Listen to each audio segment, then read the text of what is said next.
Você sabia que um homem de carne e osso foi levado aos céus, transformado em fogo flamejante, e se tornou o ministro que recebe todas as suas orações? Descubra o mistério por trás das portas celestiais. Capítulo 23.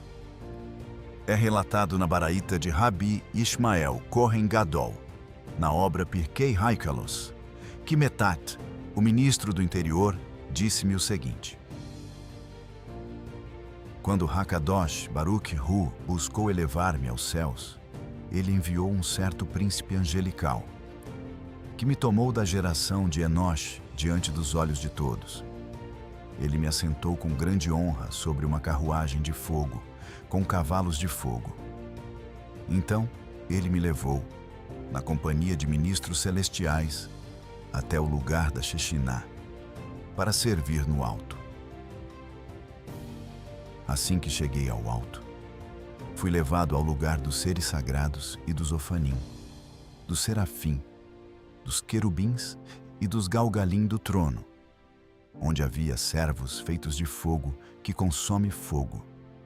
Eles sentiram a minha presença de uma distância de 5.360 miríades de parsás e reclamaram dizendo: Mestre do Universo, o que um nascido de mulher está fazendo entre nós? Pois ele não é senão uma gota fétida. Acaso ele ascenderá aos mais altos céus para nos servir, a nós, que somos esculpidos da chama? Hakadosh Baruch Hu respondeu dizendo: meus servos, meus exércitos, meus querubins, meus serafim, meus galgalim, meus ofanim, não deixem que os vossos corações se perturbem com isso. Pois toda a humanidade repudiou a mim e a minha magnífica realeza para ir atrás dos desejos de seus corações. Eles adoraram ídolos e baniram a minha Shechinah do meio deles. Mas este homem resistiu ao teste e acreditou na glória da minha magnificência. Então, Hakadosh Baruch Hu me tomou e abriu diante de mim 600.000 portões de bondade, 300.000 portões de entendimento, 300.000 portões de vida, 300.000 portões de amor, 300.000 portões de poder, 300.000 portões de Torá, 300.000 portões de sustento e 300.000 portões de temor ao pecado.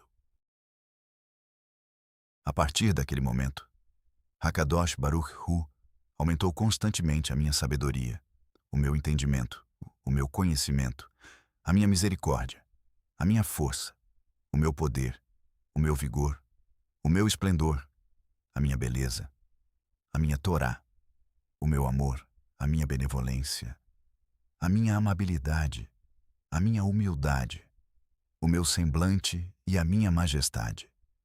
Fui honrado e glorificado com todos esses atributos bons e louváveis, acima de todos os outros seres humanos. Depois que todos esses atributos me foram concedidos, Hakadosh Baruch Hu colocou a sua mão sobre mim e me abençoou com 500.660 bênçãos. E eu fui exaltado e elevado pela extensão e largura do mundo. Foram-me concedidas 72 asas, 36 de um lado e 36 do outro. Cada asa tinha a dimensão do mundo inteiro. 500.360 olhos foram fixados em mim, e cada um deles era tão luminoso quanto a grande luz. Não havia nenhuma coisa radiante ou esplendorosa entre todas as luzes celestiais que não estivesse fixada em mim. Esta passagem deixa claro quantas janelas distintas Hakadosh Baruch Hu colocou sob seus cuidados, sendo janelas de sabedoria, de sustento e outras mais. Tudo o que um ser humano necessita foi colocado sob os seus cuidados, incluindo a Torá, o temor, a sabedoria e o sustento. Assim, sempre que alguém ora a Hakadosh Baruch Hu, a sua oração chega diante deste anjo, seja para assuntos pequenos ou grandes, E ele então a leva diante do Rei dos Reis, Hakadosh Baruch Hu, que ouve as orações de Israel com misericórdia.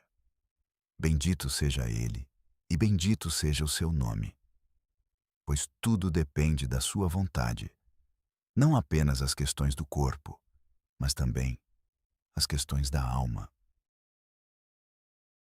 Por exemplo, suponhamos que uma pessoa saiba que possui um mau atributo, como um coração ressentido ou qualquer outro traço desprezível ao qual tenha se habituado. E ainda assim, nos recônditos mais profundos de sua alma, ela chora por isso diante de Hashem. Hashem tem o poder de inclinar o coração dessa pessoa para temê-lo. Ele pode ajudá-la a transformar um coração perverso ou qualquer outro traço indesejável. Além disso, Hakadosh Baruch Hu concede à pessoa que lhe ora de todo o coração a capacidade de beneficiar os outros. Por exemplo, se alguém observa que outras pessoas, especialmente os seus próprios parentes e filhos, estão se dirigindo para um mau caminho, que ele primeiro ore para que eles abandonem os seus pecados e se arrependam. Somente depois, se ele perceber que a sua oração não ajudou, que ele os repreenda.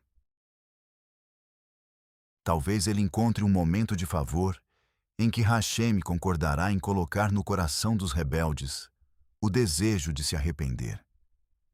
Então, aquele que orou também sentirá uma sensação de contentamento, por saber que Hakadosh Baruch Hu aceitou a sua oração para inclinar o coração do malfeitor ao arrependimento. Assim é relatado na obra Emek Hemelech, no portão 1, capítulo 4, página 4a, que o Ramban tinha um discípulo chamado Rabi Avner, que se desviou e se tornou um apóstata. Por causa do seu vasto conhecimento, Avner alcançou grandes alturas entre os gentios. Em um certo Yom Kippur, ele mandou um recado para que o Ramban fosse até ele. Então, na presença do Ramban, o apóstata pegou um porco, abateu-o e em seguida cozinhou-o e comeu-o. Depois disso, ele perguntou: Rabi, quantas penalidades de excisão eu incorri hoje?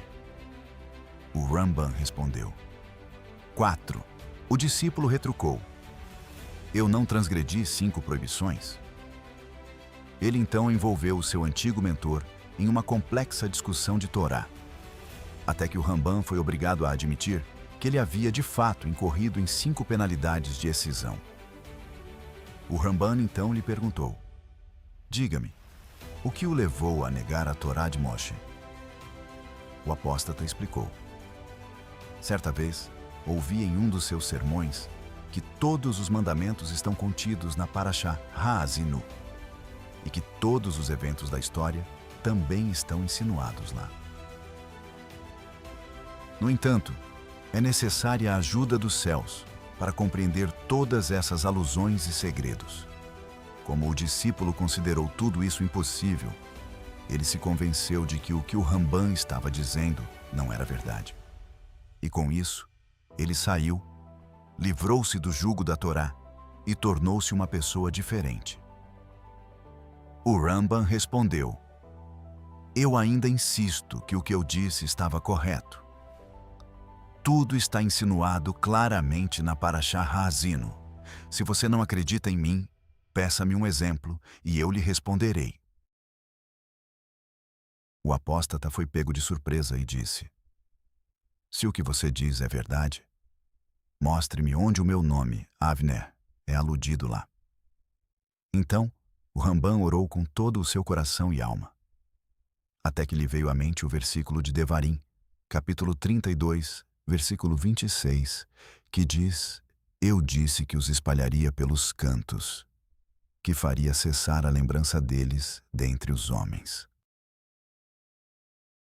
Neste versículo, pegando a terceira letra de cada palavra em hebraico, forma-se o nome Rabi Avner, da seguinte maneira: Amarti, Afeihem, Asbitá, Me-Enosh, Zishram. Quando o discípulo ouviu isso, foi tomado por tremores e caiu sobre o seu rosto. Ele perguntou ao seu mentor se haveria algum remédio para ele, caso se arrependesse. O Ramban respondeu: Você ouviu as palavras do versículo, afirmando que a lembrança deste indivíduo cessaria dentre os homens, indicando que nenhum remédio ajudaria. Assim, o discípulo saiu imediatamente e conseguiu um navio sem capitão, sem corda ou marinheiro, e deixou-o flutuar para onde quer que o levasse, enquanto clamava amargamente a Hashem. Ninguém soube o que aconteceu com ele. Depois disso, o Ramban orou profusamente para que fosse concedido àquele homem algum grau de expiação. Muito tempo depois, ele apareceu ao Ramban em um sonho e agradeceu-lhe, porque as suas orações haviam-lhe permitido entrar no Guerrinom, onde ele seria punido severamente por 12 meses, após os quais ele seria curado, pois até então não lhe havia sido permitido entrar nem no Gan-Éden, nem no Guerrinom, mas ele havia permanecido no Estilingue, que é o estado em que as almas são punidas após a morte. Como se pode ver, tudo depende da oração, até mesmo a expiação parcial que foi concedida ao discípulo do Ramban. A oração é especialmente eficaz na sinagoga, o lugar que é designado para a oração. A sinagoga ajuda a purificar os pensamentos de uma pessoa. Assim, os sábios comentam no Yalkut Shimoni 771 sobre o versículo de Bamidbar, capítulo 24, versículo 6, que diz: Como os ribeiros que se estendem. Eles perguntam: por que as sinagogas são comparadas a ribeiros? Para te ensinar que assim como um ribeiro pode elevar uma pessoa da impureza para a pureza, da mesma forma, as sinagogas purificam. Portanto, uma pessoa deve engajar-se na introspecção na sinagoga e falar com todo o seu coração diante daquele que conhece os pensamentos. E que ela chore e gema com o coração quebrantado ao pensar nos seus pecados, até mesmo naqueles de sua juventude. Pois o coração de um homem sabe quanto dano ele causou através dos pecados de sua juventude, todos os quais estão inscritos e mantidos em registro. Mas se ele se arrepender completamente, as suas iniquidades serão apagadas do registro, e as manchas e defeitos que ele causou serão purificados e embranquecidos. Em lugar de julgamento e punição, ele encontrará salvação e libertação quando comparecer diante do trono de Hashem para prestar as suas contas, quando for chamado ao julgamento que foi decretado sobre ele por Hakadosh Baruch Hu. Portanto, que um homem se dedique à oração, pois o dia do julgamento virá de repente, como uma águia mergulhando. Mas Hashem, em sua misericórdia, receberá a sua alma quando chegar a sua hora, e ele irá de paz em paz. O que resulta de tudo isso é que não se deve tratar a oração levianamente, pois o grande ministro Metat está encarregado de receber as orações. E quando uma pessoa se lembra de que este anjo foi transformado de carne em fogo por causa da sua retidão, que ela também se esforce para conduzir-se com inocência diante de Hashem. Então, a sua retidão permanecerá diante dela,